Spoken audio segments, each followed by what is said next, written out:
What's up guys, Goonerlista here, and if you're looking for Ultimate Team coins, then check out Joe's PS3 coins, selling at £4 per 100k, grab yourself a bargain. So this is another one of those FIFA 14 videos that I was telling you about where I'll preview something, and today I've had some epic news, or we've had some epic news rather, and legends are being added to FIFA 14. I am so happy, literally, I'm so excited by it all, and let me go into it for you. So a couple of things that we know already about the legends. They're only on Xbox. Who knows how much Microsoft have paid for this exclusivity, and you know, it's put a downer for those on the PS3 and PS4 who are planning to get it. However, I will probably get both just due to how much I want to play with these legends. It's just an absolute amazing addition to the game, and I can't wait to start playing with them. And also what we know is they're probably going to be dropped into packs for a limited amount of time around the launch of Xbox One.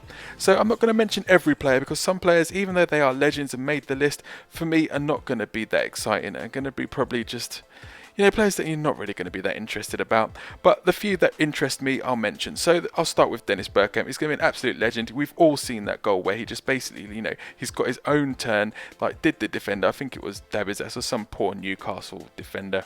And basically, you know, hopefully he'll have 5-star skills. He's not blessed with pace, but hopefully have clinical finishing, and he was great for assists. Sol Campbell, again, should be a monster at the back. You know, he should have good pace for a defender as well, which should make him a great player in Ultimate Team. Fernando Cannavaro, of course, he was, you know, he won World Player of the Year when he won the World Cup. But, you know, the thing you've got to be aware about him, he's not the tallest, so he might not be as dominating as his card may suggest. You know, he would probably need a height attribute.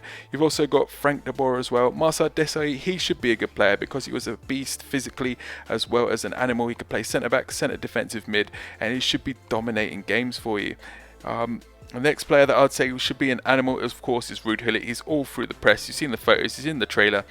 And as you can see, it's not from his Chelsea days when I saw him play. This is from, you know, probably from around 1988 when he won the European Championships. And he was an absolute monster then. He used to play further forward as well back then. And he was deadly. He was like an animal in the air, literally unplayable. He's one of the few players that actually looks younger now he's retired than when he played. If you look at this photo there, he looks ancient. You know, he looks older than he does now. That's what I think. Maybe it's the tash and the dreads. But anyway, he's going to be an absolute monster. He'll be one of the best players in the game by far, because he was like physically a monster and he had amazing finishing, animal in the air. He'd just be unplayable. Hadji will have a great left foot. Larsson and Kluivert, they'll be alright, to be fair. Kluivert, if they've given him a decent pace upgrade, should be good, because at one point he was unplayable. You've got Mr. Walkers there, or should we say Mr. Lineker from Match of the Day.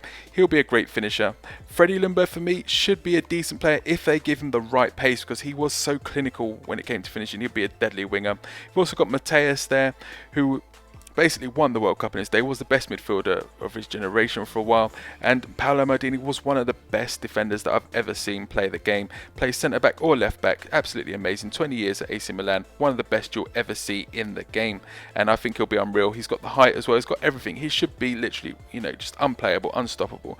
The next player that I want to talk about is Pele. He should be the best player in the game by far. And basically his stats should be pretty much maxed out. He probably should have a 99 rated card, and hopefully if they've done it right, you know, he should be unplayable. He should have the pace. They've got to give him pace, even though I wouldn't say he's necessarily blessed with pace. You've got Perez, who should be another clinical finisher as a winger. Frank Rijkaard should be an absolute monster as a centre defensive mid. Again, a bit like Gullit, absolute monster, almost unplayable.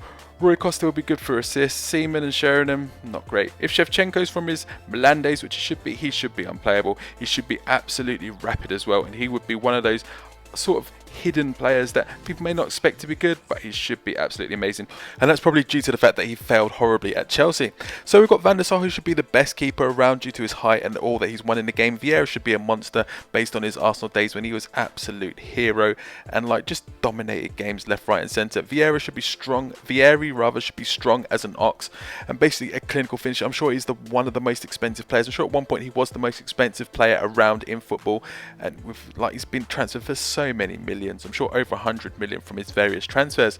So moving on to my two favourite players from this completely, and that is Van Basten, or like my mate nicknamed him, Van Bastard, because literally when I used to play Pro Evolution, I used to destroy him with the classic Dutch team, and he used to score every single goal for me pretty much. He was just absolutely amazing. This guy's career was cut short by injury. He was an absolute monster at Milan, again from the 88 European Championships. This guy will be unreal if he's got the pace and the finishing ability. Basically his finishing will be 99 plus, he's that good. And for me, my best player so far from these legends is King George Weah. He won World Player of the Year twice despite not playing any international games of note, never playing in a massive tournament due to the fact Liberia never qualified because football isn't a one-man team. But this guy could run the 100 meters in less than 11 seconds. He's like a massive monster, literally so tall, so strong, so clinical, so deadly. Basically, he should be unreal in there. It's probably the player I'm looking forward to the most out of all the players that are in the game. So that's it, guys. I hope you like my insight on the legends so far.